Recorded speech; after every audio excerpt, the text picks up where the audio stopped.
ladies and gentlemen of the rock and roll, punk, prog, hardcore, thrash, and heavy metal community. My name is Jason Evans, and this is the Great Metal Standoff, the podcast that pits music's greatest albums in track-by-track combat.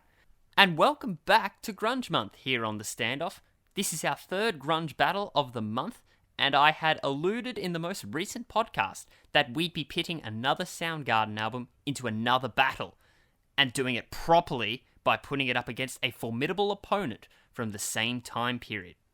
The Soundgarden album we chose was Badmotorfinger, and it will be going toe-to-toe with the equally heavy and equally dingy Alice in Chains debut, Facelift. Now, I think if I didn't invite Imran of Mosh Pit on Sin on for this one, I think it would break his heart, as Soundgarden is arguably his favourite of the grunge big four. So he'll be here to join me, tearing ourselves apart over some real great tracks. Also joining us will be a previous guest on this standoff, former Mosh Pit EP and presenter.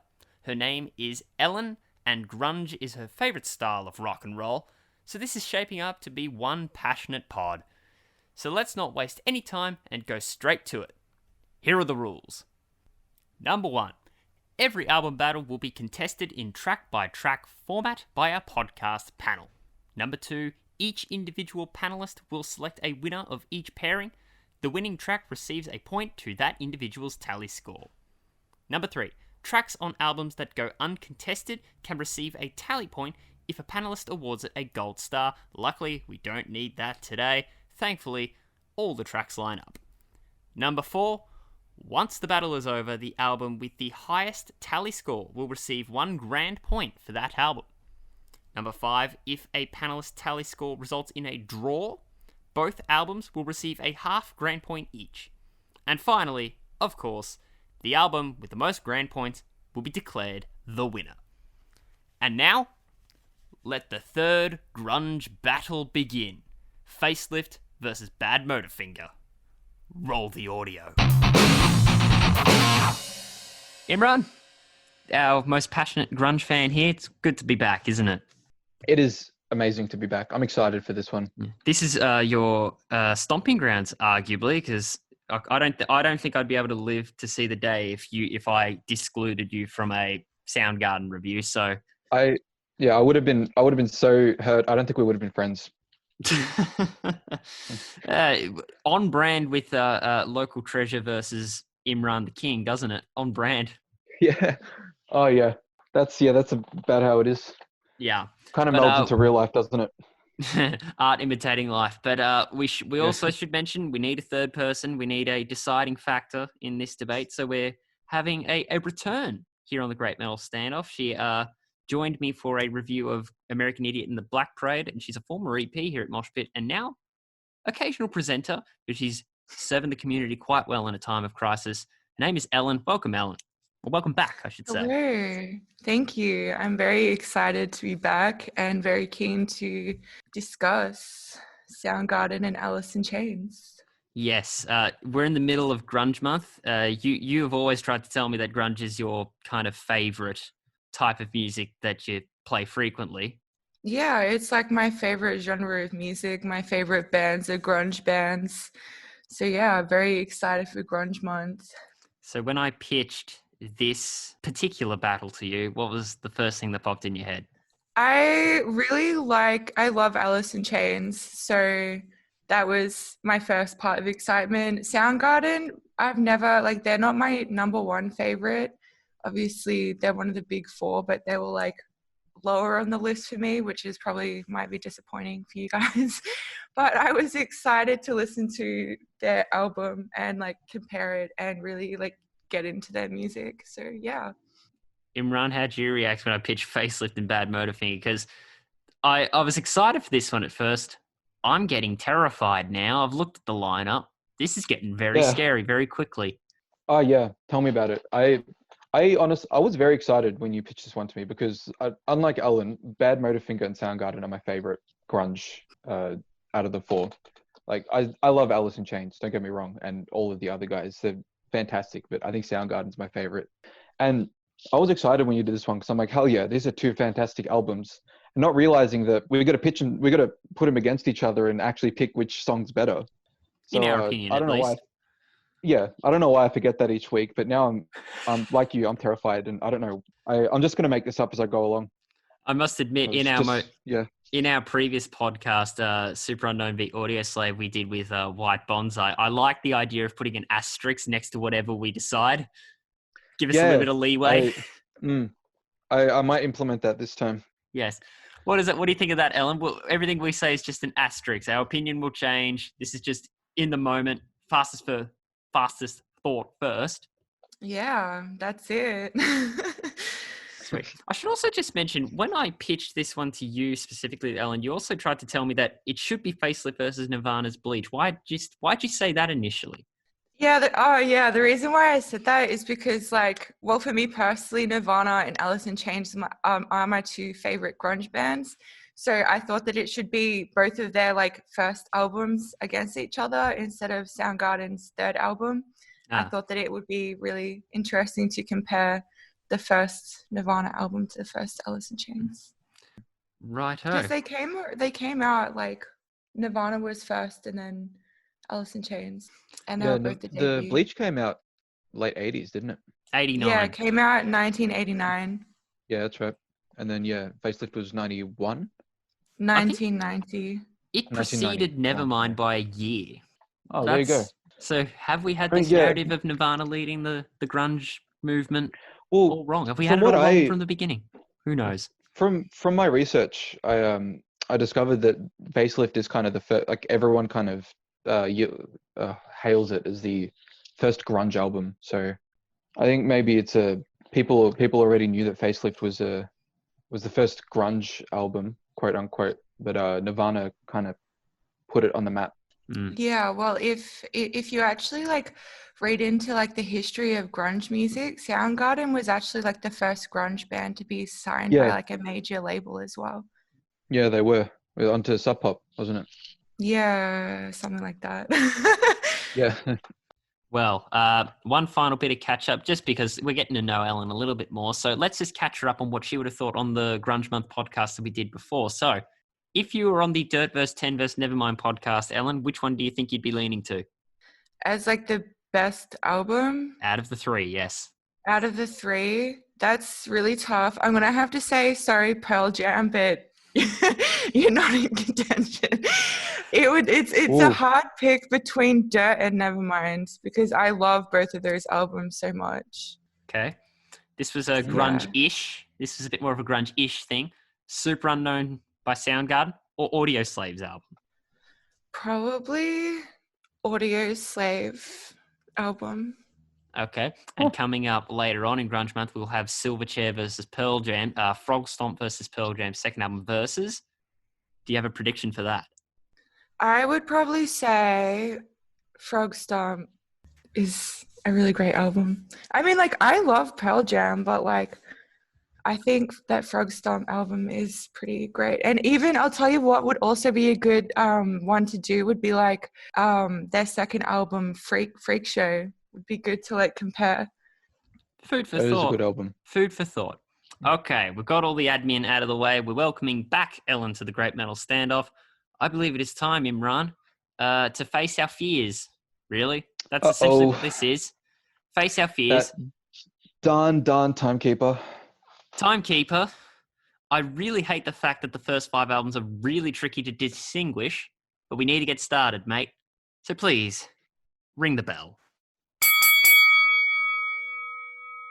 So let's begin. Facelift by Alice in Chains and Badmotorfinger by Soundgarden, the third installment of Grunge Month, starts with We Die Young versus Rusty Cage. Discuss, team. Ow. I feel like they're two hard songs to compare because they're both really great intro songs to albums. Yeah, these two are like the perfect intros for these albums. I can't imagine any other song on this album that could be a better intro. Yeah. One of them builds and builds like that Rusty Cage. builds into the riff, and then you're off to the races. We Die Young's very Yeah. straight to the point. Oh, they're both such killer tracks. Because We Die Young is just, I think it's only like 2.5 minutes. It's a Yep. short song. Yeah, it's a short but- one. Yeah, but it's just straight to the point. It's, it's got those really threatening vocals, groovy beat, killer riff. It's amazing guitar work. Just every time I listen to that song, just makes me want to run straight through a wall. It's just amazing. And then you've got on the other side Rusty Cage, which has just got that really ominous guitar intro, followed by the just fast-paced, like you said, off to the races. Feels like you're just running. I don't know if you guys seen the video clip, but they're literally like running in a forest, and I imagine that every time, just whenever I listen to it, just running like on a path. And then you've got the part where at the end where it just stops and then starts and then stops, and then you've got one of the fattest breakdowns like you've ever heard. I call where that a everything just, momentum swing. Yeah, it's momentum swing. They mean the same thing, I I'm think. sure they do. But yeah, that is one of my all-time favorite breakdowns I've ever heard in my life. It's heavy, the groove is killer, it's amazing vocals. I can't pick yet. You guys go. I need some time. Ellen, what more initial thoughts do you have on either song?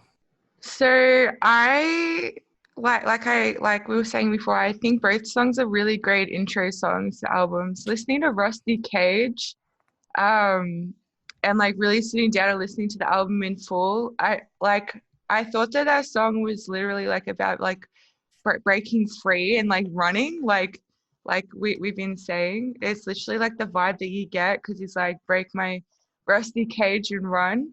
But I thought that it was like a powerful start to the album, and it gets you in the mood for like what's to come. And then you have We Die Young, which is just like a strong start. It's catchy, it's fast paced. So it's really hard to sort of decide between both of those. Do you know what? I'll start everyone off, and Imran, you could tell me if this is a hot take or not. I'll start things off with We Die Young. Yeah, I can't even tell you if it's a hot take yet or not, because Neither haven't can I. decided yet. No, I'm not sure. Once again, there are a lot of picks on these two that I feel like the moment we stop recording this podcast, I am going to be regretting a few decisions. Yeah, I can feel it as well. But for now, Oof. it's 1-0 to Facelift for me. I'm taking We Die Young. Straight to the point, gritty, loved essentially everything that Imran just explained, plus with a bit of extra grit and a nice conveyance of anger. Rusty Cage, I reckon, do you know what, Ellen? I reckon the guitar player Kim Thayil would be probably in agreement with your analysis, because he just described the tuning of the song specifically, and just nutty, end quote. So you're probably on the same thought process as Kim. Yeah, it's interesting. Yeah. I mean, I've got a fun fact about Rusty Cage. It was covered by Johnny Cash. Was it really? So yeah, in 1996, which I don't think, I haven't listened to it. I don't think he would have kept up with the pace that Soundgarden did. I can't imagine That's funny. how he would have done that on some acoustic guitars, but I'm searching that up once we're done. Yeah, I actually want to listen to it. I might give that a listen as well, because I reckon that'd be really interesting. All right. Yeah, I think I'm gonna go with Rusty Cage on this one, because the ending part, when it just slows down and that second groove kicks in, it's just perfect. I don't know. Okay. Yeah. I must say, the fact that you were so adamant on how heavy Rusty Cage is, I reckon it's not the heaviest on Badmotorfinger. There's heavier on it. Yeah, We'll get to that eventually, but I'll agree with you on that. it sets a damn good precedent. Next up, doesn't get any easier. I'm sorry, everyone. Doesn't get any easier. Man in the Wait, has Ellen Box. decided yet? Yeah, I didn't cast my vote. My sincerest apologies. Yeah, I was like, is Jason cutting me off? Or My sincerest apologies, Alan. Out of the podcast. That's a great detriment to my professionalism there. My sincerest apologies. That's okay. What do you got? It was hard for me to decide, but I want to give my vote to Rusty Cage for this one, which is a big step for me because I love Alice in Chains. So it was really hard to choose Rusty Cage over We Die Young, but I feel like Rusty Cage is more dynamic. with the breakdowns that we've been discussing. So I'm going to Right. give it to Rusty Cage. Okay, 1-0 to Badmotorfinger for Imran and Ellen. It doesn't get any easier. It really doesn't. Alice in boy. Chains' most famous song, Man in the Box, going up against Outshined, which is easily the best song of Badmotorfinger. Yeah, that was one of the lead singles off of Badmotorfinger as well. Yes. Yeah, I think I think I read somewhere that they had 2 videos for that. One of them like only aired in like Canada or something, and apparently the main video that they filmed for it was in a steel factory mill or something, and apparently they all hated it because the director of that video at the time was doing The Unforgiven by Metallica, How mental's and that? he put more time into doing The Unforgiven video than he did with Outshined. So Soundgarden ended up hating the video because they didn't like the direction that he took because he didn't put enough effort into it. So yeah, I feel find sorry that for insane as well. I feel sorry for Soundgarden in that instance, but when you look at how The Unforgiven turned out, I mean, let's give the director some credit there. I don't blame him. I'll give him that, but I mean, they did get 2 videos out of this as well. The second one apparently was in like a yellow room, which I haven't seen. That's all. Like what I read was just it was in a yellow room, and I'm like, that's interesting. I got quite a bit of interest in how that song was made. Apparently, you know that line, "Looking California, feeling Minnesota." That was a legit thought that went through Cornell's head when he stared into the mirror one time. So there you go. Based on a true story, it seems. Kind of random.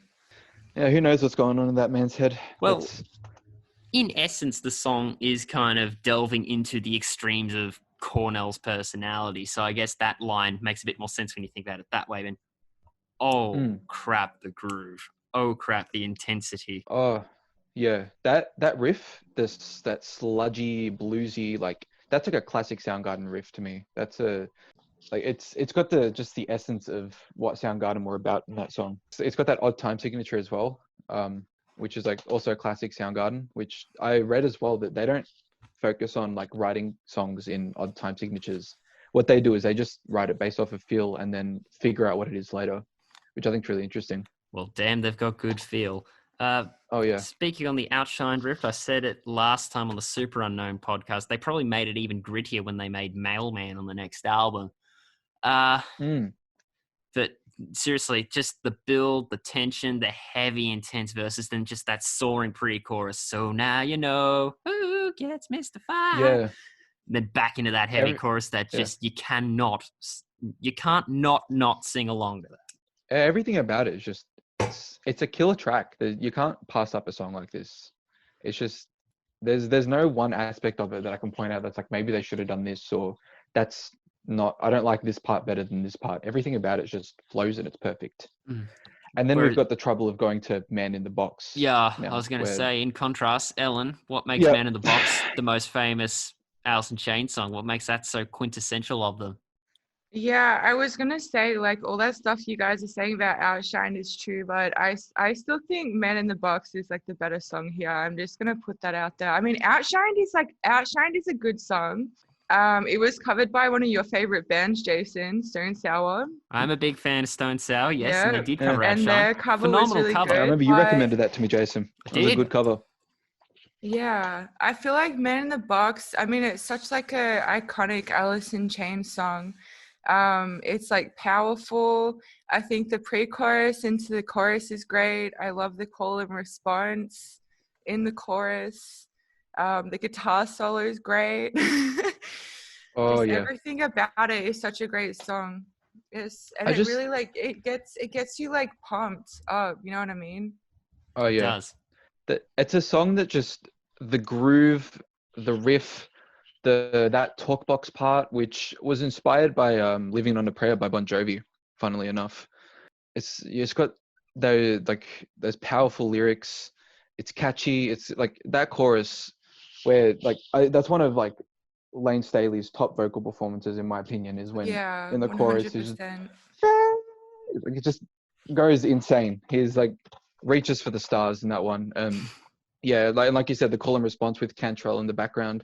Yeah, that solo is amazing. That I think one of the greatest uses of the wah pedal, in my opinion, like ever.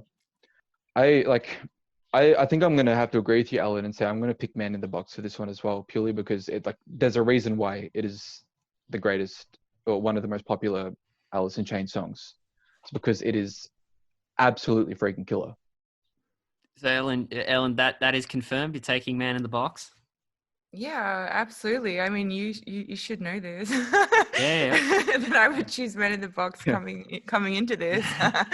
I love them both. I'm taking Outshined. Oh, That one, I've it's got a fact hard. about.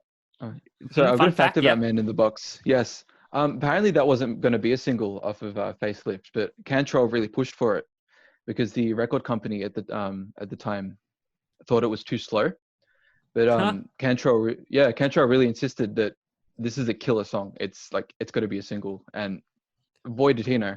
But also too slow. I'm pretty sure Alice in Chains have written much slower, even Oh on this yeah, album and going on. Yeah. I think everything off of their self-titled was slower than this song. Yeah. That's probably a fairly accurate sentiment. But no, Yeah. I can't get past Outshine. I love Man in the Box. I think that's definitely my favorite Lane Staley era song. Up there with, probably Rooster, Down in a Hole. They're my three from Lane Staley. But The classics. Outshine, man. Outshined it's a killer song. That's a song great I'll always bop to. Yeah. And just attempt and fail to hit those high notes. Oh yeah. Moving on now. It once again doesn't get any easier. Sea of Sorrow versus Slaves and Bulldozers. By the way, just a score update. It's all a draw across the board. You know, Sea of Sorrow for a long time was my favorite song off of Facelift. And going up against Slave and Bulldozers, which for a time as well was also once my favorite song off Badmotorfinger. This, honestly, Jason, I don't know why you picked these two albums to go together because you're killing me. You thought Dirt versus 10 versus Nevermind was hard. Arguably this is harder. The moment I wrote the Battlefield out, I started getting apprehensive. Don't you worry, I'm sharing that boat with you. Oh, this is you got Sea of Sorrow. It's got that really bluesy intro. It's got the piano, that slide guitar. It's it builds once those drums and the lyrics kick into that song just heads straight. It just keeps going forward, and just keeps building from there. Each part just kind of flows perfectly into each other and just keeps rising.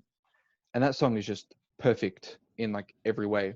I don't know how to describe Sea of Sorrow other than just it's for a classic blues song, a classic rock blues inspired song, it's perfect. And then you got a song like Slaves and Bulldozers, which is the sludgiest, fattest, most insane, feedback fueled, screaming Cornell at his peak. And that solo, every time I listen to that guitar solo in that song, I imagine just Kim Thale just flying in the air with a guitar in his arms. That's like a superhero, all I can imagine. Right? Yeah, he's just flying through the clouds gracefully, while he's got all that feedback and crazy distortion going. He's just gracefully flying with big angel wings going through the clouds. And Ellen, do you share similar imagery there? I wouldn't quite describe it like that. I actually listening to Slaves and Bulldozers, I thought it was really powerful, when he screams so bleed your heart out, there's no more rides for free, in the chorus. Comes across very powerful each time. And it's also the longest song on the album. It is. But it doesn't it doesn't feel like it drags though, which is good. And I never realized that. Yeah, it's 6 minutes 55 seconds, and it ends with some feedback which carries into the next song well. So yeah, I did like Slaves and Bulldozers, but I probably like Sea of Sorrow more because it's bold, it's catchy, it's relatable, and it's another great example of how good Alice in Chains pre-choruses flow into their choruses. And there's also some subtleties in their instrumentation, especially during the chorus, that really, nice hook. Head bopping, nice hook. They've got some, my favorite part of that song by far is that drum part that leads from the first like little verse part where like right at the start, when the drums come in with that kind of odd groove, and then it goes into that part. It's like doof, doof, doof, doof, doof, doof, and then what's that? Lane Staley comes in with that the Rise of Time, that like real big scream in the verse, and it hasn't even hit the bridge or anything yet. But like just from that moment, like it still just hits you perfectly, and you're still at the start of the song, and that's amazing. I love that part so much because it really shows like the little subtleties and things that Alice in Chains adds to their songs. It's just amazing. And that was a subtlety I didn't consider. So next time I listen to that, I'll be on the search for that. Thanks for that, Imran. Anytime. All right. Before you give your choice, I'm going to take Slaves and Bulldogs, mostly because of the intense bass, mostly because of now I know where you've been taken. That scream. Wow. It's one of the greatest impressions I've ever heard. I reckon there's better out there. And just the manic nature of it. I think I'm going to have to agree with you and pick Slaves and Bulldozers as well, because I cannot resist myself a sludgy, slow, doomy song that I can just slowly headbang to. I cannot resist a dark, edgy song like that. It's also another song where you can call the song dingy and it being a compliment. Yeah, I would have to agree with that too, yeah. Okay, so with the score check, Ellen, 2-1, Facelift in the lead. Imran and I, 2-1, Badmotorfinger in the lead. I have a feeling it's going to be like this the entire podcast. Yeah, it's going to be neck and neck the whole time. Yeah. This one was the hardest for me. Not because I thought it would be Man in the Box and outshined, but I came to a decision a bit quicker than I thought. This one is terrifying. Bleed the Freak versus Jesus Christ Pose. I 100% agree with you that this is the worst one on here because... Yeah. Oh my God. So what I'm going to do is I'm just going to read off my notes of what I said about them initially at the time. I'll add in later on as you guys speak. But Bleed the Freak. Darker, haunting, enchanting start. Love the chorus dynamic and the shift between the pent-up nature of the verses.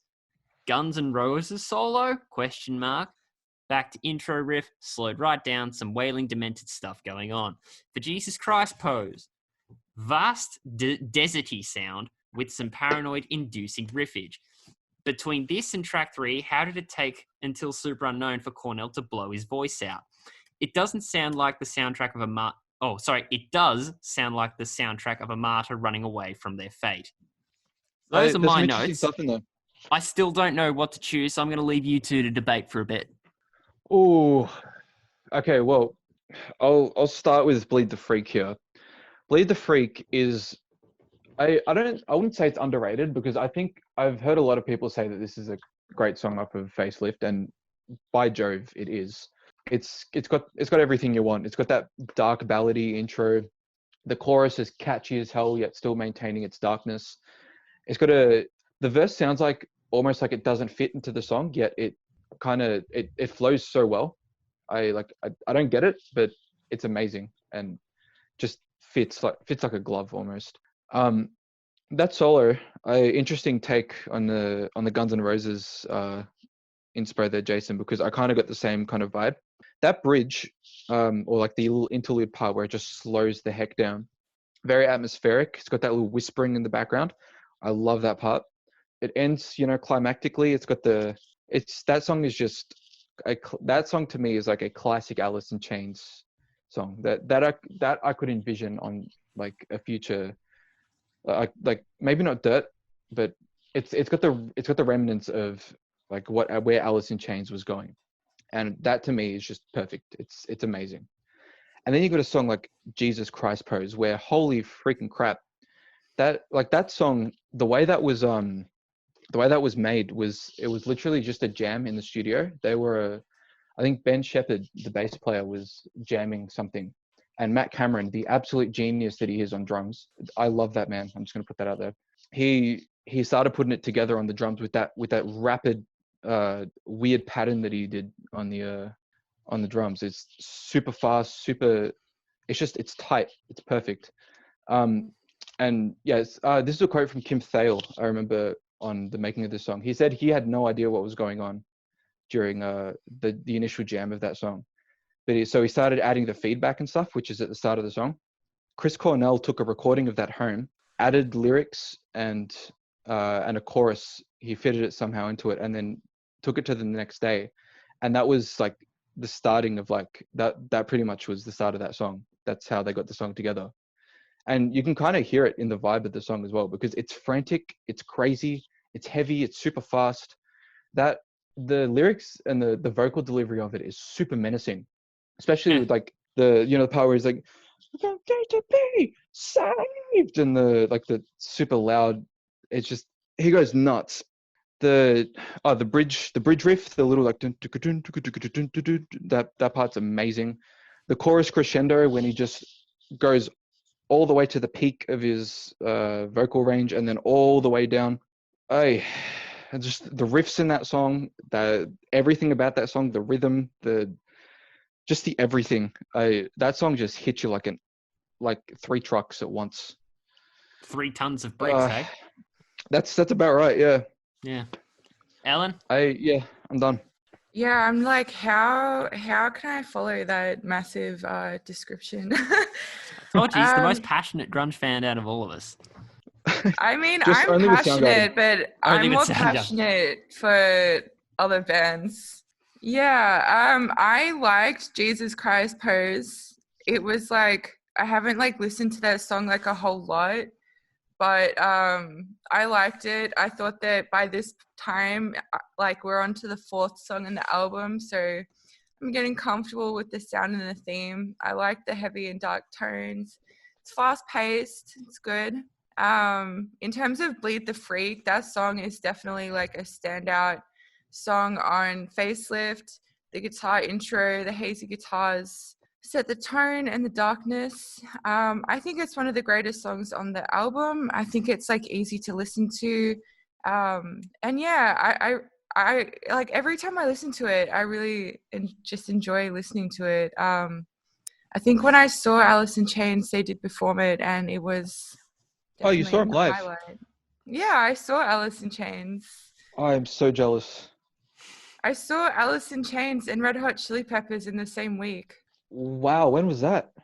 Like last year. It would have been Am I around the Dang. Download confused? Festival time. Oh, I was Yeah, gonna say it must it have was been, yeah. download last year, and then Oh, I yeah, was Red gonna Hot go to Chili that, Peppers and then before. I didn't, and I regret it. It was so good, honestly. Like Who was that? Alice Slayer in was there as Chains well. was like the highlight of my Mm. life. It I was could so imagine. good. There was some amazing acts. I think Slayer was there as well, and that was their final tour, and They I were the deeply regret headliner. that. Yeah, I deeply regret not going to that. Yeah, so Bleed the Freak is definitely, I mean, it just like you were saying it earlier as well, that like the verses sort of feel like they don't fit, like they sort of sound a bit odd, but like it fits in really well with the song, and then like goes really well into the chorus. Oh my God, I can't. And like Jason, the I can guitar tell you, solo. yeah, Jason, I think you're having a brain aneurysm right now. I can tell you're struggling. Yeah, I think we're all struggling because we still haven't come to a final decision yet. And I think Imran's having the biggest conflict at the minute. So Ellen, what do you think you could say that could sway us both? Well, I mean, like I feel like it's hard because I think Imran's like really, really loves that Soundgarden song. Because I like think- I also really love Bleed the Freak, though. That's the thing. Yeah. That's what's.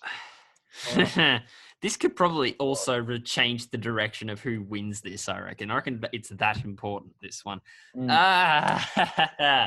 Ellen, what do you say? I'm gonna give my vote to Bleed the Freak because it's just like we were saying before, it's just such a great track, honestly. Okay. I mean, I know that's like sums it up really surely, but like just all the things that we've been saying about it just all add up and make it such an amazing song and one of the greatest songs on that album, in my opinion. I feel like Jason, you want to rock, paper, scissors? Who goes next? Oh, yeah, you go. No, go. I'll take it because I think I'm really interested because your passionate spiel's leading me to Jesus Christ Pose, but in the lead up to this podcast, I was singing Bleed the Freak the most. It's so catchy as well, like the chorus.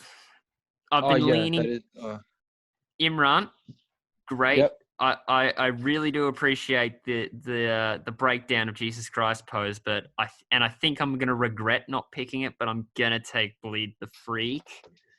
Ooh. I'm not sure if I'm gonna be able to live that down and be happy with that because both of them are phenomenal. I don't blame you. They're both. But This would be one of my hot takes, but it's not because they're both it's phenomenal songs. it's too close to call. Just barely Bleed the Freak. And that might change maybe even before we're finished. What are you going to say, Imran? I think purely by instinct and by nature, I have to go Jesus Christ Pose because there's no way I can pass up that song.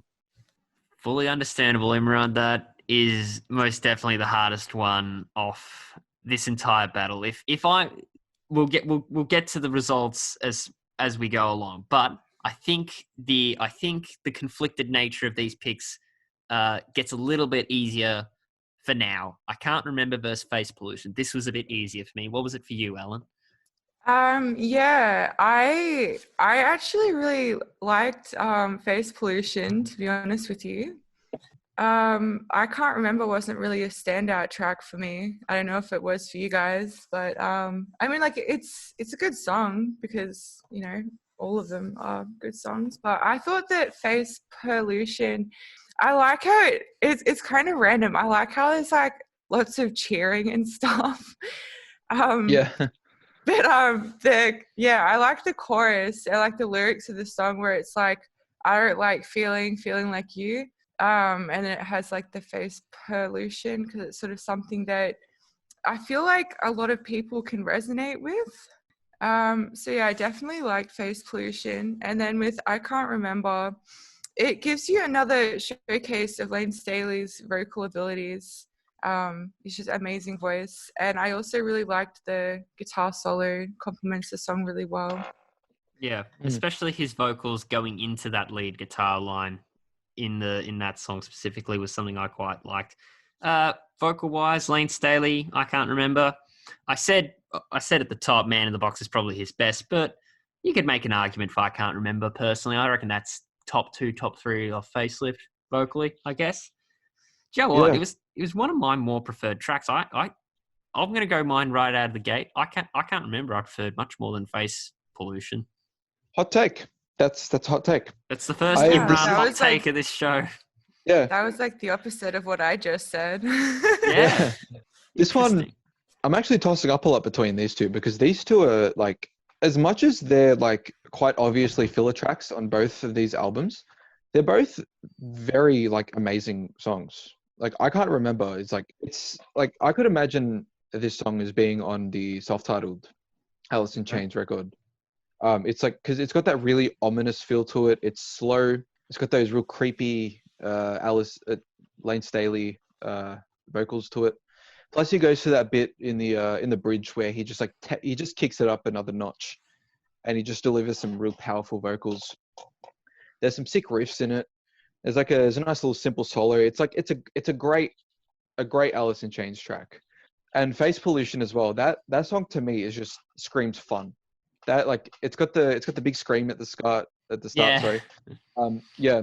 It's got the real fast-paced. It feels like a punky. To me, it's like punk mixed with like jazz.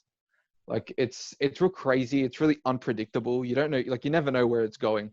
And I especially love the part where like it goes from that really weird bridge, just like with the harmonica and to. I'll say harmonica's in that. I think it's harmonica. From ears, it's harmonica. Otherwise, like I always thought it was horns. I thought there But, was trumpets in it, me. There's I always trumpets in thought, one of the other songs. yeah, there's some Okay. saxophones and trumpets in some other songs, but I think this one, like upon listening to it for this battle, I think it's a harmonica. Okay. Yeah, I don't know, but yeah, it's like that bridge like is real wacky, and then it just goes like all of a sudden into the face pollution. That like it just hits you, and it's like it's unpredictable. It's crazy. I love it. And on top of that, can Matt Cameron yeah. play any faster? Let me tell you, like Matt Cameron is an absolute genius and an amazing, like one of my favorite drummers of all time. He's holy crap. He's so good. Yeah, I haven't decided yet. Ellen, do you have a Oh, decision? wait, Yeah, so for this one, I'm giving my vote to Face Pollution. Just because, I don't know, I just really enjoyed listening to it. And like Imran said, like they are both like the filler tracks, but yeah, I just really liked Face Pollution. I felt like I could resonate with it. It's a fun song. It's fast paced. Yeah, it's just a nice track. So that means I'm left, huh? Yeah. Heck. I will admit, it was slightly easier compared to Bleed the Freak and Jesus Christ Pose, but I can still see it going both ways. Ooh. I think I'm gonna go with I Can't Remember because I think purely because when the very first time I heard Face Pollution, I didn't like it too much. I always used to skip it. And then once I legitimately gave it a listen, it was an amazing track. But from the get-go, when I listened to I Can't Remember, I liked that track. So I think I'm going to give it to Alice in Chains for this one, Okay. which hurts, but I have to make a decision. Yeah. Alan, you and I both share the same scores. Facelift in the lead, 3-2. Imran, it's the reverse. And we're halfway through. Well, we're approaching the halfway mark at least. Oof. It's neck and neck. Like I said, this is bordering draw territory, I would argue. But anyway, it was interesting when you said I Can't Remember was a bit more... Was it Ellen that said it's a bit more of a filler track? I think Imran said it, and I sort of backed him up on it. Okay, yeah. Right. Because I saw Love, Hate, Love a bit more of a filler track, and that's going up against Somewhere. Are you serious? No way. Not necessarily. You take that back. Whoa. Not a filler track, but it wasn't my favorite track. Let's say that. I should take. Yeah, I will. I will withdraw that statement that it's a filler track. But mark this date today, when the 12th of August. That is the single hottest take I have ever heard in my entire life. Love, Hate, Love. That actually hurt my feelings. That hurt me too. Love, Hate, Love isn't as great as... I don't think I love... I think we're going to remove the two loves from the song because I think I hate you right now. Okay. Right. Like, same. Jerry Cantrell himself literally said that this song was the masterpiece of this album. And it was his favorite guitar solo and the greatest showmanship of Lane Staley. I don't want to cut you off, but I won't fault that solo. I 100% agree with Cantrell when he says that this song is the masterpiece of the album, because this is my favorite song off of the album ever since from the very first listen. This song was always the track that stood out to me as the top song. I cannot believe you just insulted Love, Hate, Love right now. I'm personally offended. As compared to Somewhere, what do you think of that? Look, Somewhere is a great track. It goes hard, right? Like right from the start. It's got that classic Zeppelin inspired Soundgarden feel to it. It's catchy in the verse. It's got that really funny part towards the end where it's got that voice crack. I love that part. So good.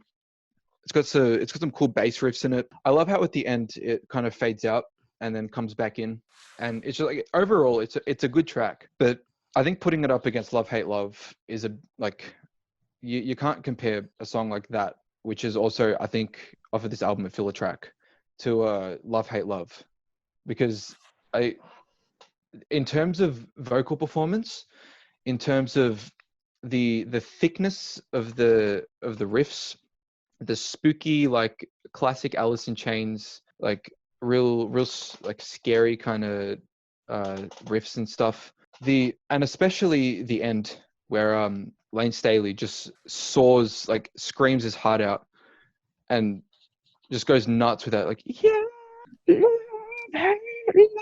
that part is one of the greatest parts, one of the greatest moments in all of Alice in Chains history.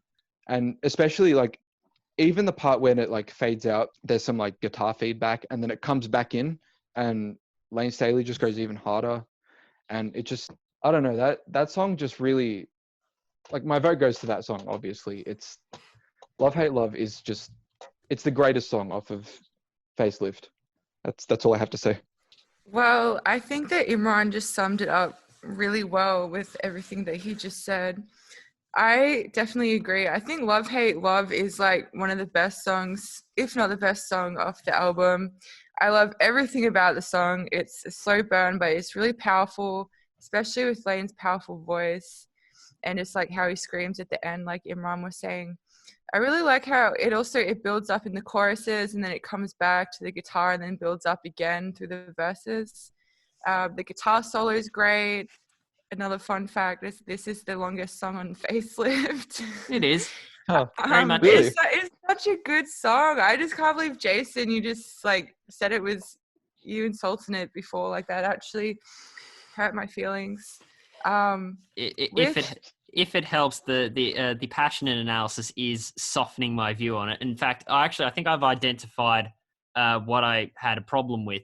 If you don't mind me sharing, it was the third song in a row with a haunting intro, and I just thought it was a bit too long. But do you know what? In fairness, I think you are softening my views on it. So it's like the slow burn. Like it builds up. Like I'd have to agree with you that it's definitely. I think the one downfall of Facelift, if there was a downfall to this album, is that the structure of it, in terms of how the songs are ordered, aren't like I don't think I would have ordered it that way, because like you're right, when there's 3 songs in a row that are like real, like it's like the real spooky kind of yeah, it was the atmospheric spooky, songs. treacherous, Yeah, it's haunting true. intro, but that Yeah. one just, I think at the time when I was thinking that, it was spread over 6 minutes. I was thinking, okay, come on, it's trundling along, move on. So I think that's probably why I had a little bit of a mark against it initially. And do you know what, to be honest, just through this conversation, you've talked me out of it.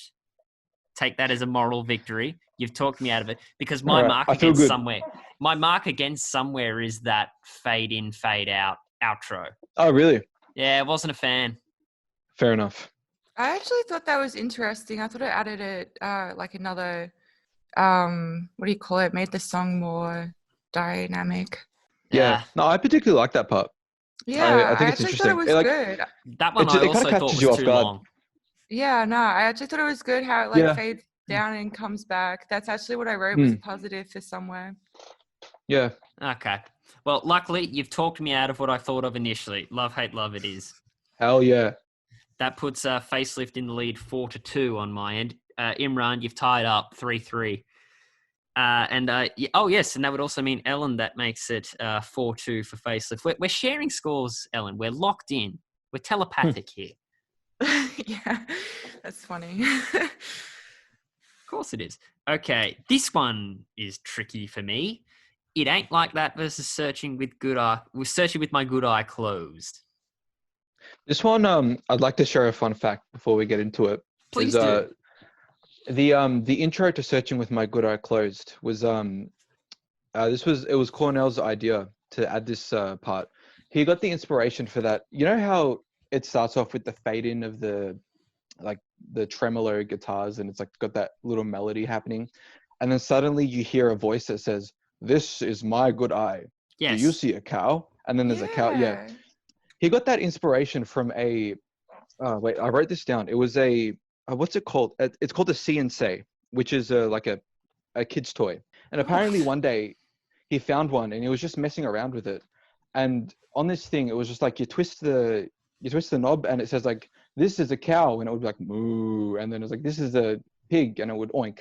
And then apparently as he was playing with it, he twisted it, and as the voice was talking, the battery died. So it said something like, "This is," and it just like went like really low because the battery died. And from that, he got the inspiration for the part where in the song where it says, "The devil says," and then the really low voice comes into the really high screeches, and then the song kicks in.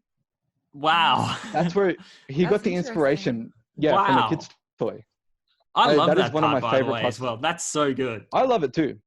I just love the added touch of, "This is what the devil sounds like," and then you just hear a roar coming through, and then it's Cornell screaming, and the song starts. I love that touch. Yeah.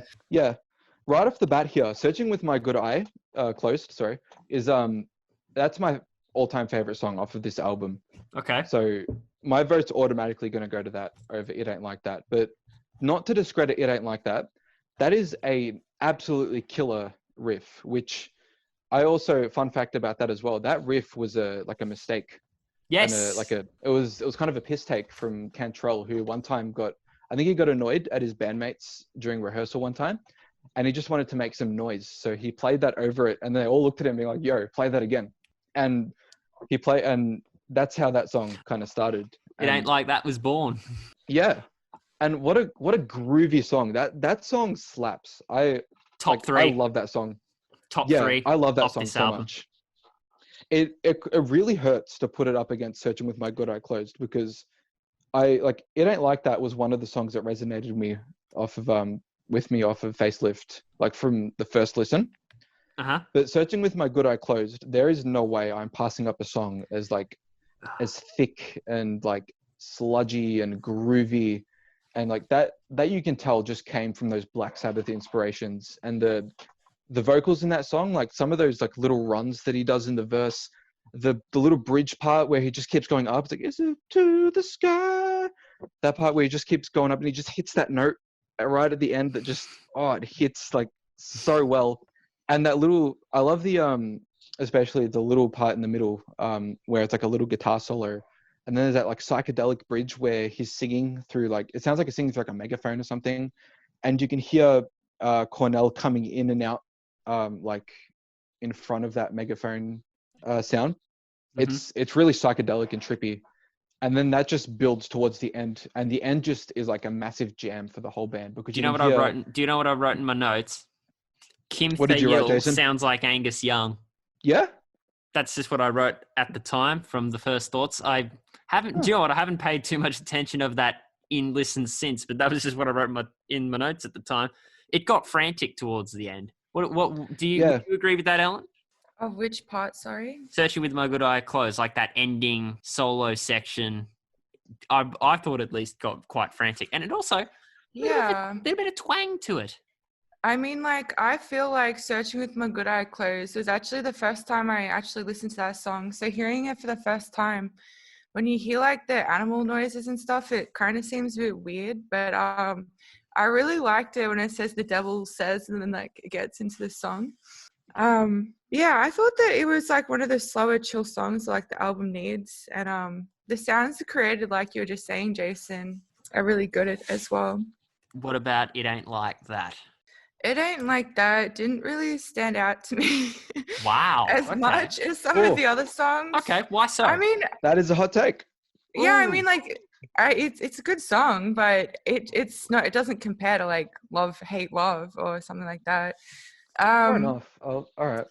Yeah, I mean, like, I did like the guitar solo. I also liked the lyrics. I thought the lyrics were relatable.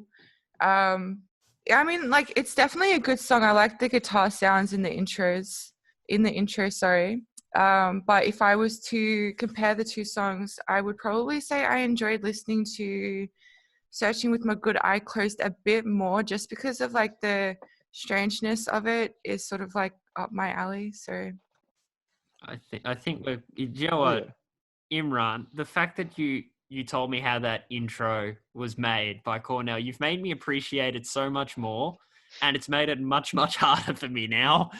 Yeah, it's the best track. I mean, well, it's not the best track, but it, like, for me personally, that is like my go-to track off of Badmotorfinger if I want to just like vibe.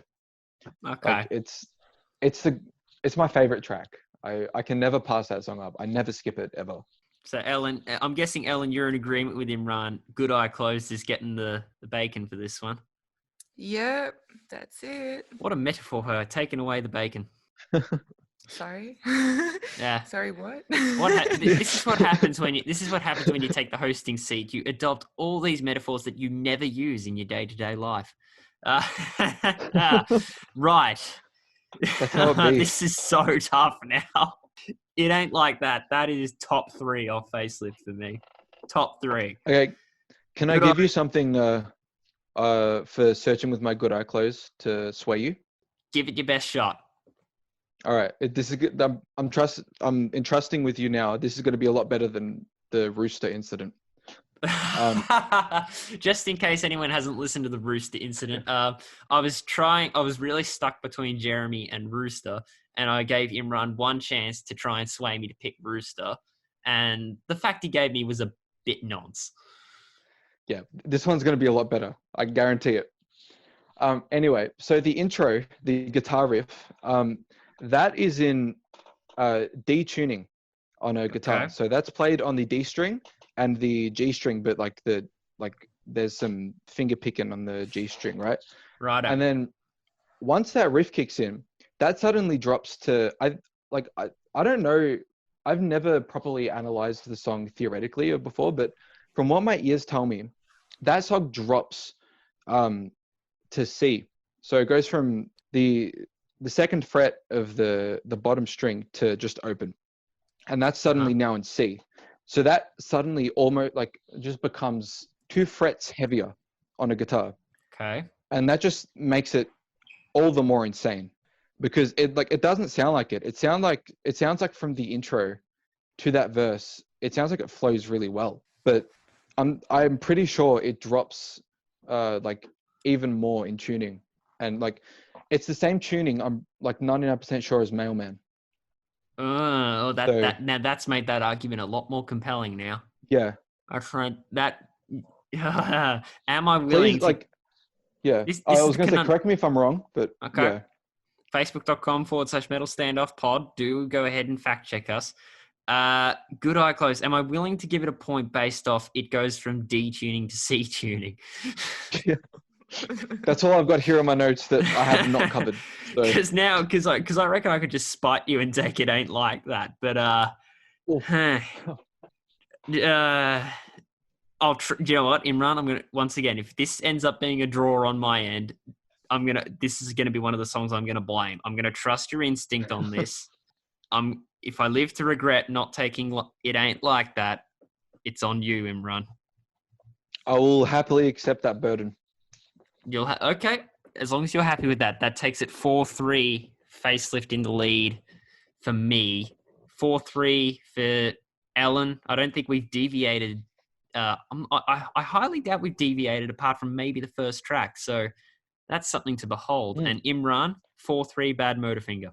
You know, when I first was putting these 2 albums together, I was so worried that Searching with My Good Eye Closed and Love Hate Love was going to be put together because I knew they were both mid-album and they're both my favorite tracks off of both of the albums.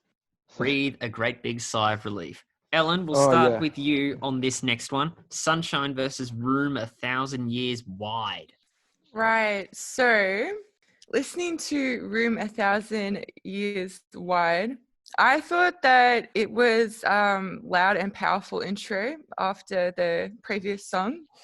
I didn't really get the Tomorrow Beget Tomorrow thing. I didn't really get that.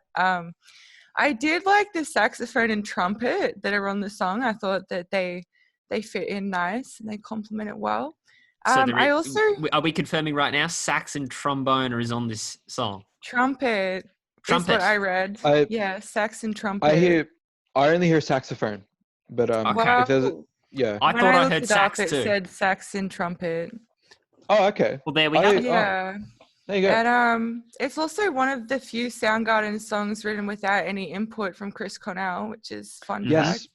I was going to mention that. That was the lyrics are written by Kim Thale. And the music was written by drummer Matt Cameron, and it was also the first Soundgarden song to be recorded and released with the bassist Ben Shepherd. That too, yes. Yeah. Those are all in my notes, yes. And then with Sunshine, so Sunshine's like another, I feel like, hit song from Facelift. It's a tribute by Cantrell to his mother who died in 1987, which Cantrell struggled with, and you can really see and feel that throughout the lyrics. Once again, I like the guitar musicality. I like the lyrics. I think that the song's slow but powerful. And you can really feel what Cantrell is saying and going through when you listen to Sunshine. So that was my take on those 2 songs. I find it interesting that you say that Sunshine was a hit song off the album, because that was one track that I thought was more of a filler track. Wow. Which might be a hot take, but I feel like that's a hot take right there. There you go. But that is not that's not my decision yet, because like I researched as well the the lyrics to Sunshine as well, and I never realized up until I researched for this podcast that it was about Jerry Cantrell's mother, and that just made me like love the song even more because I was always like, this was one of the songs that I liked off the album, but like I never particularly sought out. It was a song that if I was listening to this album, I'd listen to it and I'd be like, yeah, this song is cool, but I'd never go out of my way to listen to it. But now that I know it's about Jerry Cantrell's mother, it kind of like adds a bit more meaning to it for me. Yeah, that's true. But yeah. Plus the fact that right at the start, to me, like that first part, the verse and the little bridge part, and then it goes into that second verse before it slows down. Like that kind of faster part kind of sounds like a Guns N' Roses song to me. And when I first listened to this album, I was kind of coming out of my Guns N' Roses phase. So immediately I was like one of those songs, huh? Like the hair metal, great. Here we go. I don't even think that's the most Guns N' Roses song on this album, to be honest. Oh yeah, no, it's definitely not. But we'll get to that. It's all in good time. But yeah, but when it slows way the hell down, like in that chorus, it's sunshine, and it's got the big harmonies. That's when it really feels like an Alice in Chains song, and that's when the first half of the song really hits, because you kind of realize that part kind of builds to the better part of the song. And yeah, it's got that, like, it's a nice, like, simple, like, classic Jerry Cantrell solo. And for the rest of the song, it kind of just takes that slow pace, and I really like that. And yeah, it's definitely one of the more underrated tracks off of Facelift. I love Sunshine, like, a lot. Sunshine for me was one of those songs that didn't really register too much on first listen, but it grew on me. It was one of those grower songs on me. Yeah, definitely. That's what it was for me as well. Putting it up against Room 1,000 Years Wide, which, like, to me is kind of it had the same vibe of like kind of growing on me, because at first listen, I wasn't too particularly fond of it. Like, I liked the riff and stuff, but I was like, this kind of sounds like some of the other classic, like, sludgier mid-tempo songs off of this album. But Room 1,000 Years Wide, I've like grown to appreciate, especially from like right from the intro, where it's just like that killer scream. It's got the big, mate. Yeah. Oh, mate. That is a big scream. It's got thick riffs. It's got a very nice verse. It kind of delves more into Cornell's lower range. And you've got the catchy, like, tomorrow begets tomorrow. Matt Cameron in the bridge, I'm telling you, he is a genius. He's like, I cannot stress that enough. Imran. He's a genius with this song. Imran. Yeah. 1,000 Years Wide floored me from listen number 1. There you go. It's getting the point hands down. That's my end. 1,000 Years Wide, hands down. I Sunshine grew on me. I'm slowly becoming a fan of it, but holy crap, 1,000 Years Wide. I think that's the heaviest song on the entire album. Actually, no, I'd have to disagree with you with that. Okay. It's not a hot take. It's definitely a very heavy song on the album. It's fat riffs. It's amazing. It descends into utter chaos by the end with all the sax, with whatever the hell Cornell's doing. It just descends into complete chaos, and it's just a wild ride, and I loved every second of it. It's an amazing song.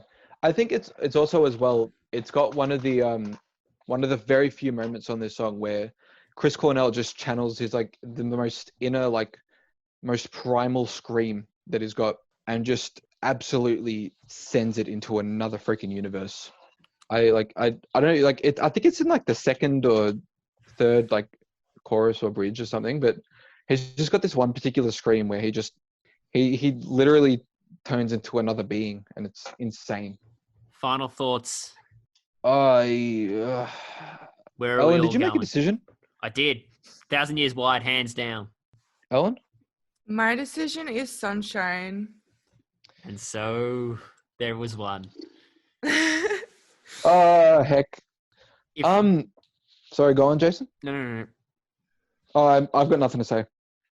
Yes, you do. You got to come up with a decision. Ah, I just want to paint the picture because obviously podcast equals audio. Let's just give them a little bit of a visual right now. I've never seen a man more conflicted. I think I don't know how, but like these two out of all the songs in this album, I don't know how I'm conflicted from these two songs of all songs. This is probably the hardest I've had to pick from. That's saying something. Yeah, that's actually a bit.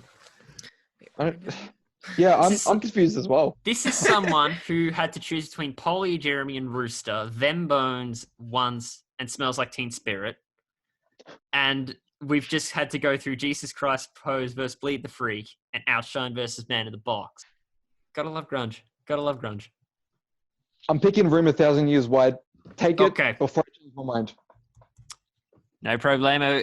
It is official with an asterisk, of course, because we put that disclaimer at the start of the show with an asterisk. A fat asterisk on that. I'm loving this whole asterisk thing. Let's just send our great appreciation to our previous guest, White Bonsai, for coming up with that idea. Asterisk is probably...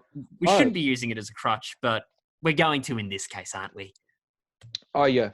That reminds me as well, before I forget about the previous podcast, I remember you mentioned in the last podcast, you mentioned Fell on Black Days was a song that Chris Cornell had in mind for like a few years before he actually made it a song.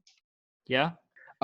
There's an unreleased song on off of Badmotorfinger called Black Rain, which has lyrics that was later used in Fell on Black Days.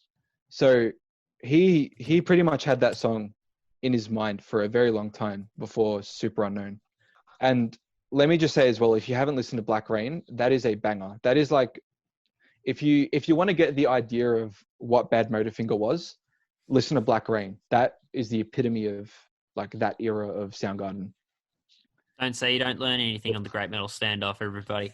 Anyway, Put You Down versus Mind Riot. We're entering the final stretch. We can get there, guys. Let's see what you guys think. Ellen, we'll start with you. Put You Down or Mind Riot? What are you thinking? Well, listening to Mind Riot, I thought that, so my first thought was like the lyrics are a bit random, but that's like a lot of songs. And I feel like you have to take them as you will. But like as it went on, I like started to really enjoy this song a lot more. I really liked the guitar and I liked the chorus. And I do think that the melodies really like suit the song really nicely. So that was my initial thoughts on Mind Riot. And then Put You Down really seemed like a filler song to me. It's fast paced. It was over before you knew it. I thought the lyrics were relatable. I was looking at the lyrics for most of these songs, you can probably tell. So I did like the lyrics as well to Put You Down, but I thought that it was just like, it was very quick.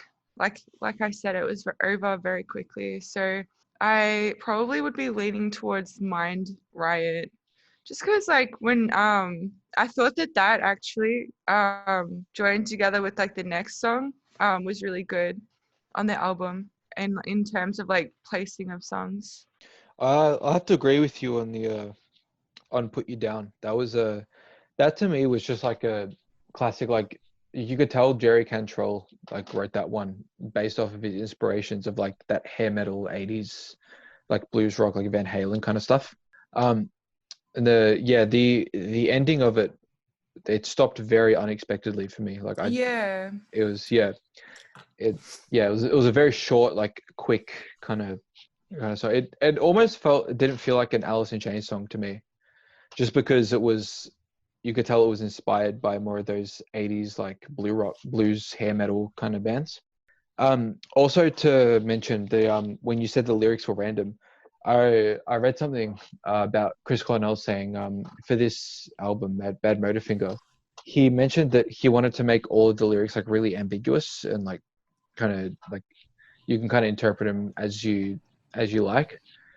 So a lot of the lyrics on it don't make sense purely because he wrote them that way. He kind of wanted to make them really like you can't really understand what's going on. Like I mean, apart from like there are certain songs like for example Jesus Christ Pose where you can kind of see where he's coming from in that song. But yeah, songs like Mind Riot, for example, that like I agree with you where the lyrics are a bit random and stuff.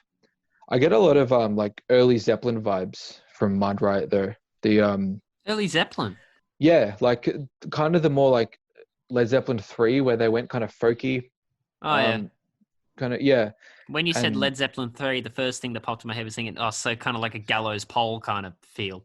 Maybe not that yeah, song like specifically, but maybe yeah. I was gonna say not necessarily that song specifically, but that kind of folky like yeah, country vibe.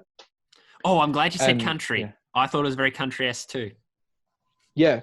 Yes, like especially in the chorus as well. You could hear like he's got some very nice vocals in that song. Um yeah, the like in the chorus I get very big Robert Plant vibes in that song. Did you? Like, Do you know what I got? yeah. What did you get? Roger Waters. Huh. It was weird. Like the first few lines, I thought like wailing, flailing Roger Waters was kind of like the sound that was being projected vocally. That I don't know. Maybe I just saw like "Hey Huh. You," like when he goes "Hey You," that kind of Oh yeah. style. Yeah. But it has to be I like really like crying out into the pouring rain, Roger Waters. Obviously, not standard singing, but the melodramatic style, you could say. Yeah. I can kind of see that. I think I get more Zeppelin vibes off of it more than Pink Floyd, but I can see where you're coming from. Yeah. That's reassuring. I don't. Yeah. I don't know. Yeah. Ellen, did you get anything similar to that, or did you have your own thing? I didn't really get like Roger Waters vibes from it. I would probably say more Led Zeppelin. like Okay, Imran. I'm on my Yeah. own here then. Damn. That's fine. Yeah. I think my vote for this one's gonna go to Mind Riot. Sounds like all three of us are in agreement, I reckon. Because if I'm taking mine right, I think that means we're all in agreement, aren't we? Yeah, I'm taking Mind Riot too. Yep. Excellente. So Is what's this like that? the first time that we've all agreed on We a all song? we all agreed on Love Hate Love and Think- Good Eye Closed. Yeah. Oh, okay. True. Never mind. Yeah, we're all in agreement on that one. But like I said, there's a very strong asterisk on Good Eye Closed because it was Imran's argument that got it over the line. And I'm still not sure, Imran. I'm still not sure. You can't not be sure. That's Yeah. the thing. It's But as we head into another argument. As we head into the final three songs, we'll just do a quick score update because it's been neck and neck the entire way through. Imran and I both have Badmotorfinger in the lead now. For myself, it's 5-4. Imran, it's a bit more emphatic, 5-3. Ellen, it's 5-4. Facelift in the lead. So neck and neck. Neck and neck. And it has been all podcast long. Did you just say it was 5-4 for you and then 5-3 for me? Yes. Upon further review, it's actually 6-3 in favor of Badmotorfinger for Imran. Sorry about that mathematics error. It's the reason why I took general in VCE. But we're not here to discuss maths. We're here to discuss music. Now we've got 3 tracks remaining. Confusion versus Drawing Flies is the first of the final 3. Let's talk about it. Because I have a hot take, I think, Imran. I reckon I'm going to anticipate this one as a hot take. Uh-oh. Confusion sounds like a precursor to Rooster. That's a very hot take. Don't ever say that again. That's no. I was just about to say Confusion is not one of the strongest tracks off of this album. I do not particularly like this track. It's You're going to have differing opinions, I can already tell. Confusion, it's a very classic, like, it kind of sounds like a Bon Jovi song to me. It's a classic, like, hair metal, like 80s ballad. Like it's a rock ballad. It's got some interesting, like, melodies, and the chords in it they rotate in like three instead of 4. So it's kind of weird. It's very jarring, and it's interesting, but it's not interesting enough to kind of stand out to me. It just it more stands out as a track of that just sounds weird. Whereas Drawing Flies, for example, that's a song that, like, not that I've heard on this album before, but I think of Face Pollution and then I think of Drawing Flies. Those two are kind of similar tracks in that they're fast paced. They're fast paced. They're punky. It's got it's got those horns in it. It's got some sick, like, big riffs. It's unpredictable. You don't know what's going to happen. The lyrics in it are like wild and unpredictable. Like it's almost like spoken word. It's like that song is crazy, and I freaking love it. Are you sure the My lyrics? point. Are you sure the lyrics to Drawing Flies aren't just repetition? Well, that I think that's the point of this song is that it like kind of keeps going. It's like a free form like train of thought kind of thing, where it's just like he's kind of got the same thoughts going through his head, and he's only got a like it because this song is very short as well. It's like 2 minutes or something. Yeah, about 2.5. It's short. It's punchy, gets to the point. It's kind of just like a free form, get to the point, train of thought, just go for it. Let's cram as much as we can in 2.5 minutes as we can into one track. And like it's crazy. I love it. I love this track so much. My point's definitely going to Drawing Flies for this one. Ellen, where do you lie? So with Confusion, I thought that like I did like this song, but it's not one of the stronger ones on the album. I did like the guitar solo towards the end. I felt like Confusion, actually. I wrote that Confusion, I felt like it could be like a good ending song to the album. It felt like, you know, we're sort of getting towards the end of the album. I feel like that could have been an ending song. Yeah, I But see that. like with Drawing Flies, it felt like another fast-paced song, like you were saying before. This is kind of random. I thought of this while you were talking. Actually, I feel like it gives like a Radiohead, Drawing like Flies. Yeah, no, not Oh. like in terms of like the musicality, but in terms of like the lyrical content. It reminded me of Creep, because like he's saying I'm sitting here like uninvited company. I'm wallowing in my own obscenities. Yeah. I share a cigarette with negativity. Yeah, I mean that's sort of like, to me, kind of felt a bit like Radiohead Creep sort of vibes. I know it's really random, but the more that I listened to this song, the more I liked it. And like I said earlier as well, I thought that it flowed on really well from Mind Riot, as in like a pairing of those two songs. I thought that they went really well together. So yeah, I definitely think that I want to give my point to Drawing Flies over Confusion. I feel like Confusion was like, he's singing about a lot of like depravities and like not good things, and he's like apathetic to it all, but I'm going to give mine to Drawing Flies. This is Jason. awkward. This is awkward. Confusion. Oh boy. What makes you say that? Well, I said it at the beginning. Actually, I really want to hear Ellen's opinion on that. When I said it sounded like what Rooster ended up being on Dirt, did you feel that vibe at any point, like instrumentally? I'd probably have to go back and listen to it again. Like now that you've said it, like that didn't really come off like straight away. It's like a forgettable song, right? Yeah, like it didn't really. Yeah. It's not really a standout track. It's really not. It seems like it was like a closing track getting towards the end, and we need to like finish it off. It just sort of seemed a bit of a filler. Yeah, I won't argue that. I won't argue that. It's not a top 5. It's certainly not a top 5, but I enjoyed it for what it was, to be honest. I thought just the kind of like the light strumming instrumentation, then it builds, and it had like that, I guess maybe the vocal melodies emitted that to me. I just had this weird, strange feeling towards it. I'll like give it another listen, and then I will let you know if I think it sounds like Rooster. also, the people listening at home, tell me what you think, because watch this space, because it's a weird inkling I have in my head, but if I can be proven wrong, please do let me know. But no, seriously, I'm taking Confusion. I appreciated that one for what it was. That is a hot take. The hot takes run wild here on Grunge Month on the Great Metal Standoff. At least Imran, you're the one with the definitive lead at the minute, 7-3 to Badmotorfinger, where Ellen and I, it is a tie. Really? Yeah. It's a tie, 5-all. I actually thought coming into this that everything would just be Facelift, but when I was like listening to the albums, I genuinely like wanted to give points to Soundgarden for their songs. So it's actually been interesting. Yeah. Well, okay. Yeah. That's damn. Damn indeed. Now, Facelift. This is the point where I start thinking, what the hell is this? I Know Something About You versus Holy Water, and I think the spike point is going to come in on my end, but I'll let you two discuss for now. Uh-oh. Well, I agree with you with the Facelift. What the hell is this? Because I Know Something About You. My first thought was Red Hot Chili Peppers. The moment those really? funk chords came in, Okay. yeah.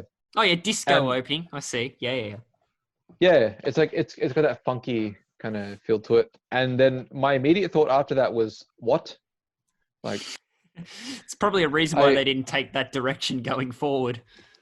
Yeah, I'm glad they didn't, to be honest. Like, but yeah, I Know Something About You is it's an interesting track. It's I kind of get the vibe they're going for with that funky, like classic, like soul kind of feel, like at the start. But the rhythm on the drums just really throw you off at the start, because I don't know, just the feel of it just is it's real whack. It kind of throws you off like immediately, and you kind of don't want to groove to it, even though it's obviously a track you want to groove to.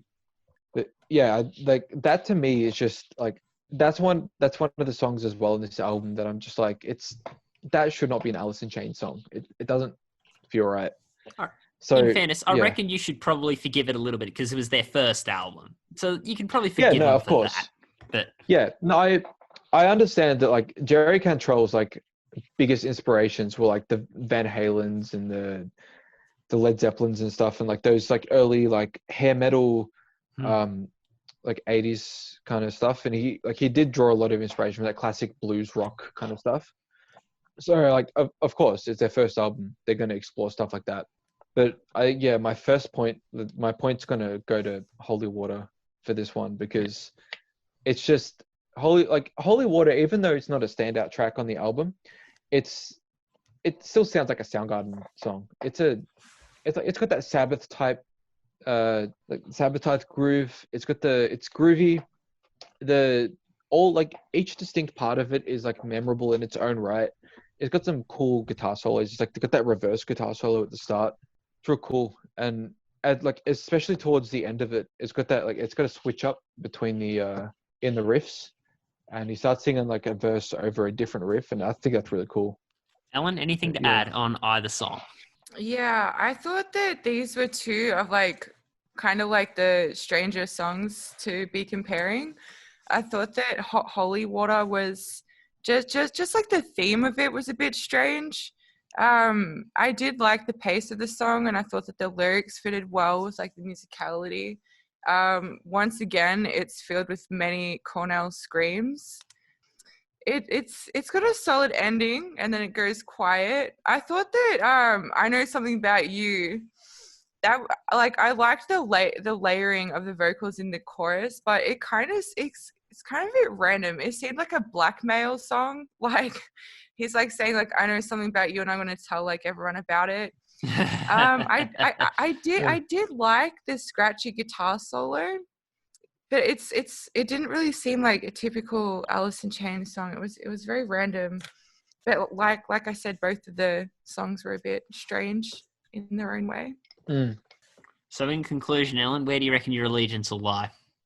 I actually had to think hard about this. I had to go back and listen to Holy Water again to make my choice. But So did I'm gonna give it to I Know Something About You, just because I liked it a little bit better than Holy Water. I just didn't really like Holy Water that much. Funny enough, I'm spiting I Know Something. I'm spiting it. Holy Water's getting the point just to spite the other. Damn. Why are you spiting I Know Something About You? Just not that I hate it, but it was a bit odd. And it was the party song. It's the party song, I guess. Like if they did a music video for that song, it would be a love interest at a drive-in theater soundtrack. Yeah. I feel that. Yeah. But once again, first I'm willing to forgive it. It's cool, fine, and dandy. It's cool, fine, and dandy for what it is, but it's not something I'm probably going to be seeking out that frequently if I ever put a Facelift song on again. Now, it is time to bring this battle to an end with the final track, Real Thing, versus New Damage. This is a little bit trickier. This one, honestly, like, look, Real Thing, it's a good song.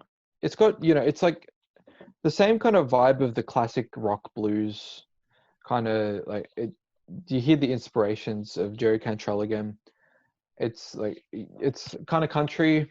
You got some nice vocals from Lane Staley.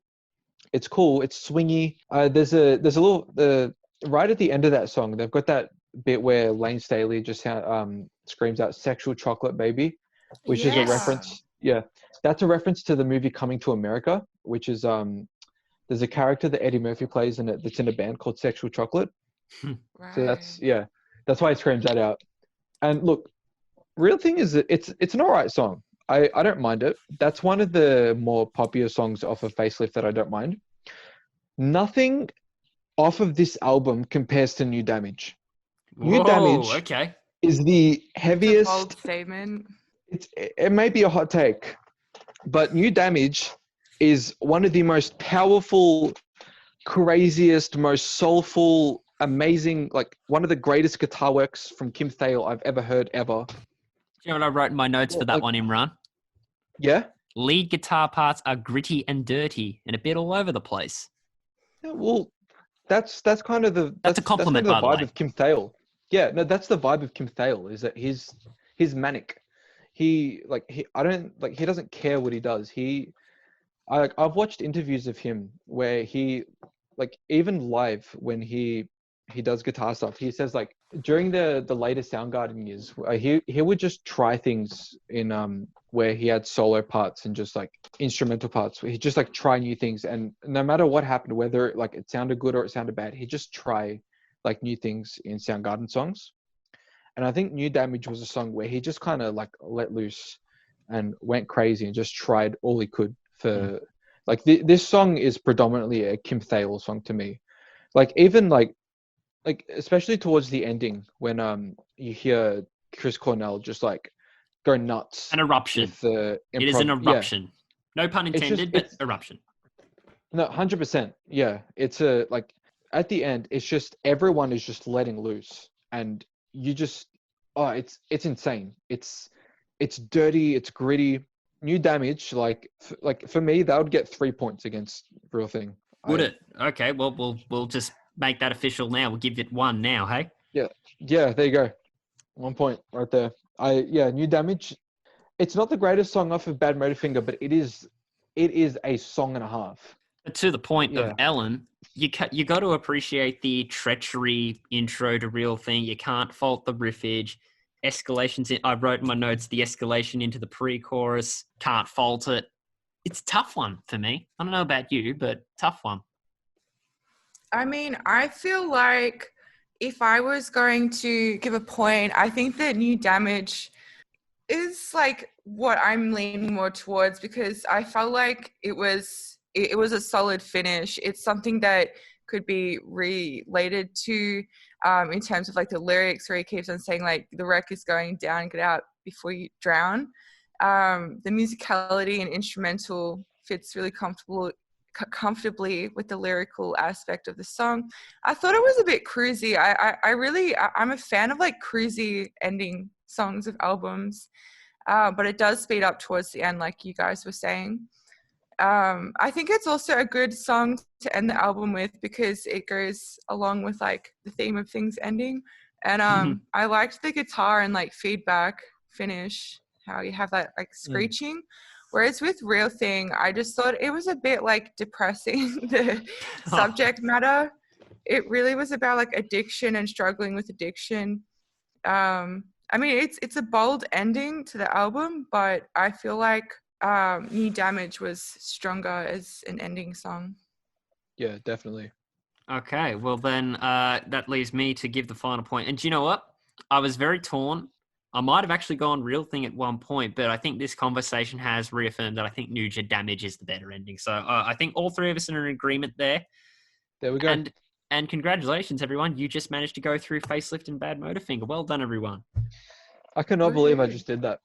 Yeah, do you know what, Imran? We were both on the three-way. I think this one was tougher. I honestly think it was too. these two albums, like, they are fantastic albums. Do you know what? Before I give out the grand score, I legitimately thought this when I started listening to Facelift. Dirt, good album. It came when in my grade at the end of three-way, I gave it the position it got is what I legitimately think, but it's still a good album. But from start to finish, I would take Facelift over it. I'm a bit more selective Really? with. I'm a bit more selecting songs off Dirt. I would take hands down. But if I were to sit back, relax, and listen to an Alice in Chains all the way through from Lane Staley, Facelift. Nah, I think Dirt. That is, that is a hot take, but I'll respect it because Facelift is a good album. I think they're both great albums. They're both very good, no doubt about Yeah. it. But now it's time for the grand points. This is where all of the tally scores make up a grand point and we determine a winner. I'll start with myself because, I'm the host. I'll get my score out of the way. Surprisingly, with a score to 7-5, Badmotorfinger gets the first one. Yippee-ki-yay. Good on it. Ellen, what did you predict going into this? I wasn't quite sure because, like I said, when I first listened to the albums, I thought that it would be Facelift, hands down, because I'm a bigger Alice in Chains fan. But then when I listened to Soundgarden's album, I actually really enjoyed a lot of the songs on it. So I knew that it would be pretty close. So I'm interested to see how it's turned out. It's not just close. It's the closest you can get. It's 6 apiece. Ooh. It's a draw. We need a tiebreaker. So what that means that's half a point each. So currently, Imran, that would mean you could only draw. It either goes to Facelift and it's a draw at 1.5, or Soundgarden wins outright. So what do you reckon you got, Imran? I've got a funny feeling. I think Badmotorfinger's won this one. I had a feeling at the start. It's a hands down victory to Badmotorfinger 9-3. So therefore, with 2.5 out of a possible 3, Badmotorfinger is, as chosen by us at Mosh Pit, the winner. And that was tough to say. That's tough to say, but holy crap, Badmotorfinger's good. It's fair. Badmotorfinger, there's a reason why it's my favorite Soundgarden album. Yeah, it actually was a really good album. It's like something that I had listened to for the first time, but I could go back and see myself just listening to it and chilling out. I'm definitely going to be going back and listening to a lot more of this stuff on there. It was really fun discovering this stuff because, like I said before, going into just entering Grunge Month, before Imran started immersing me in Soundgarden, the only songs I'd listen to would be Black Hole Sun and Mailman, maybe a little bit of Outshine. So this has just been an incredible journey doing this Grunge Month and discovering Soundgarden on my end. And there you go.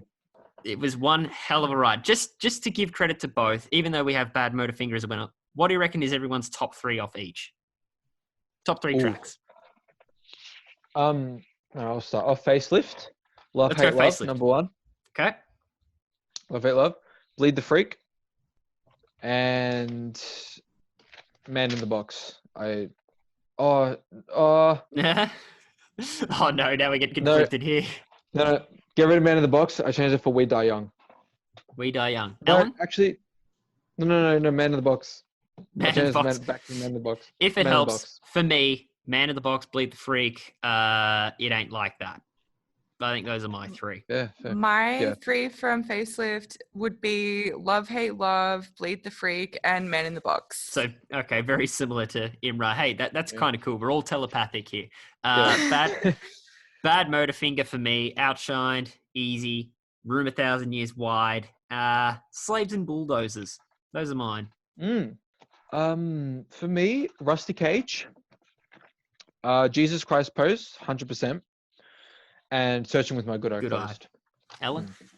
I'd say Outshined, Mind Riot, and Drawing Flies. Good picks.